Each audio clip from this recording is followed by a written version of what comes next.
And one time in college, I had a guy who lived across the hall from me who was really a strange character. He was really strange. And he came to me one day, and he just kind of walked up to me with a real sly look on his face, and he said, I never see you having your devotions. And I said, well, I don't have them in your room. And he said, I bet you don't have your devotions. I said, well, there are some times when I don't. He says, I knew it. He says, you're not spiritual. And he went on like this. I thought, this is really weird. So you know how a guy would be kind of, I'm just tempted to be a little bit, well, anyway. I was coming back from an optional prayer meeting, and where I went to college, prayer meeting wasn't even optional.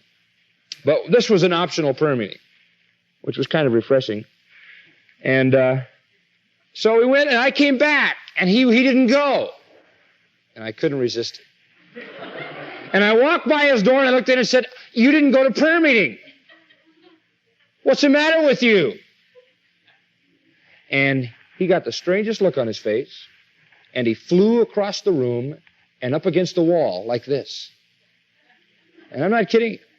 And he pointed to me and he said, you're not John MacArthur, you're the devil.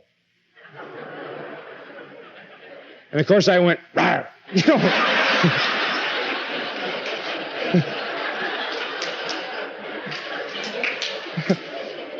And he was actually scared. He was actually afraid, and he jumped back.